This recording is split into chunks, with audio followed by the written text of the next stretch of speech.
रीवा ने वाकई इतिहास रच दिया है। रीवा की पहचान मां नर्मदा के नाम से और सफेद बाग से रही है। अब इसमें एशिया के सबसे बड़े सोलर पावर प्रोजेक्ट का नाम भी जुड़ गया है। इसका आसमान से लिया गया वीडियो जब हम देखते हैं तो लगता है कि खेतों में हजारों सोलर पैनल जैसे फसल बनके लहलहा रही है, या ऐसा भी लगता है कि किसी गहरे समुंदर के ऊपर से गुजर रहे हैं जिसका पानी बहुत नीला है। और इसके लिए मैं रीवा के लोगों को, मध्य प्रदेश के लोगों को बहुत बहुत बधाई देता हूं, शुभकामनाएं देता हूं। रीवा का ये सोलर प्लांट इस पूरे क्षेत्र को इस दशक में ऊर्जा का बहुत बड़ा केंद्र बनाने में मदद करेगा। इस सोलर प्लांट से मध्य प्रदेश के लोगों को, यहां के उद्योगों को तो बिजली मिलेगी ही, दिल्ली में जैसा अभी शिवराज जी बता रहे थे, मेट्रो रेल तक को रीवा से लाभ मिलेगा। अब रीवा वाला शान से कह पाएगा कि दिल्ली की मेट्रो हमारा रीवा चलाता है। इसके अलावा रीवा की ही तरह शाजापुर, नीमच और छतरपुर में भी बड़े सोलर पावर प्लांट पर काम चल रहा है। ओमकारेश्वर डैम पर तो पानी में तैरता हुआ सोलर प्लांट, और मुझे पक्का भरोसा है कि आप जो योजना बना रहे हैं उसको पूरा करके रहोगे।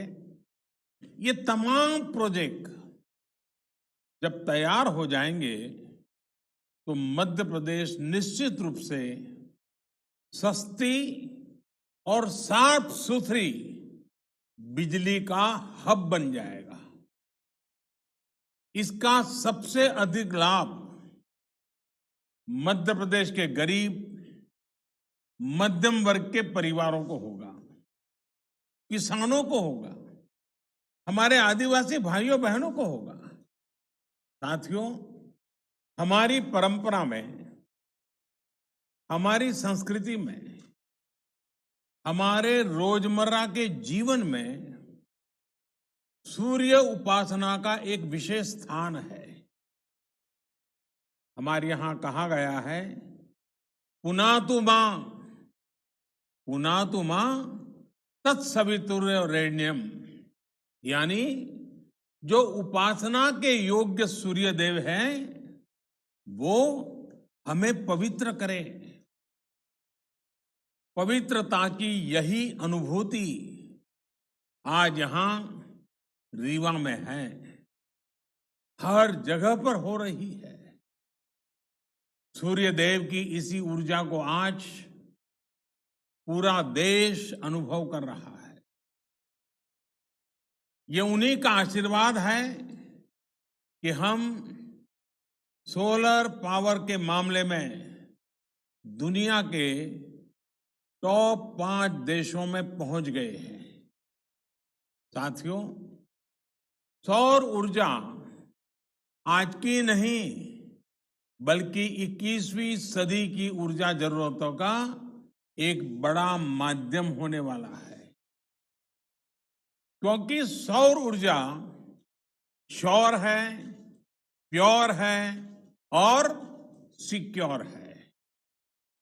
श्योर इसलिए क्योंकि ऊर्जा के, बिजली के दूसरे स्रोत खत्म हो सकते हैं, लेकिन सूर्य सदा सर्वदा पूरे विश्व में हमेशा ही चमकता रहेगा।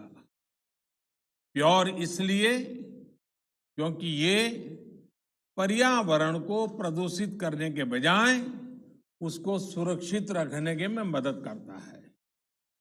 और जैसे श्योर है, प्योर है, सिक्योर इसलिए क्योंकि आत्मनिर्भरता का एक बहुत बड़ा प्रतीक है, बहुत बड़ी प्रेरणा है। ये हमारी ऊर्जा जरूरतों को भी सुरक्षित करता है। जैसे जैसे भारत विकास के नए शिखर की तरफ बढ़ रहा है, हमारी आशाएं, आकांक्षाएं भी बढ़ रही है। और वैसे वैसे हमारी ऊर्जा की, बिजली की जरूरतें भी बढ़ रही हैं। ऐसे में आत्मनिर्भर भारत के लिए बिजली की आत्मनिर्भरता बहुत आवश्यक है। इसमें सौर ऊर्जा एक बहुत बड़ी भूमिका निभाने वाली है और हमारे प्रयास भारत की इसी ताकत को विस्तार देने के हैं। साथियों, जब हम आत्मनिर्भरता की बात करते हैं, प्रगति की बात करते हैं, तो इकोनॉमी उसका एक अहम पक्ष होता है। पूरी दुनिया के नीति निर्माता बरसों से दुविधा में है कि इकोनॉमी की सोचे या एनवायरनमेंट की सोचे। इसी ऊहापोह में फैसले कहीं एक पक्ष में लिए जाते हैं और कहीं दूसरे पक्ष में लिए जाते हैं। लेकिन भारत ने ये दिखाया है कि ये दोनों एक दूसरे के विरोधी नहीं है, बल्कि एक दूसरे के सहयोगी हैं। स्वच्छ भारत अभियान हो, हर परिवार को एलपीजी और पीएनजी का साफ सुथरा ईंधन से जोड़ने का अभियान हो, पूरे देश में सीएनजी आधारित वाहन व्यवस्था, इसके लिए बड़ा नेटवर्क बनाने का काम हो, देश में बिजली आधारित परिवहन वहन के लिए नए नए रिसर्च होने वाले हैं, कुछ प्रयास होने वाले हैं। ऐसे अनेक प्रयास देश में सामान्य मानवीय के जीवन को बेहतर और एनवायरमेंट फ्रेंडली बनाने के लिए लगातार किए जा रहे हैं। भारत के लिए इकोनॉमी और एनवायरमेंट दो अलग अलग पक्ष नहीं हैं, बल्कि एक दूसरे के पूरक पक्ष हैं। साथियों, आज आप देखेंगे कि सरकार के जितने भी कार्यक्रम हैं, उनमें पर्यावरण सुरक्षा और ईज ऑफ लिविंग को प्राथमिकता दी जा रही है। हमारे लिए पर्यावरण की सुरक्षा सिर्फ कुछ प्रोजेक्ट्स तक सीमित नहीं है, बल्कि ये वे ऑफ लाइफ है। जब हम रिन्यूएबल एनर्जी के बड़े प्रोजेक्ट लॉन्च कर रहे हैं, तब हम ये भी सुनिश्चित कर रहे हैं कि साफ सुथरी ऊर्जा के प्रति हमारा संकल्प जीवन के हर पहलू में दिखे। हम कोशिश कर रहे हैं कि इसका लाभ देश के हर कोने, समाज के हर वर्ग, हर नागरिक तक पहुंचे। मैं आपको एक छोटा सा उदाहरण देता हूं। साथियों, बीते 6 साल में लगभग 36 करोड़, ये आंकड़ा बहुत बड़ा है, 36 करोड़ एलईडी बल्ब्स पूरे देश में वितरित किए जा चुके हैं। 1 करोड़ से ज्यादा एलईडी बल्ब देश भर में स्ट्रीट लाइट्स में लगाए गए हैं। और सुनने में तो ये बहुत सामान्य बात लगती है।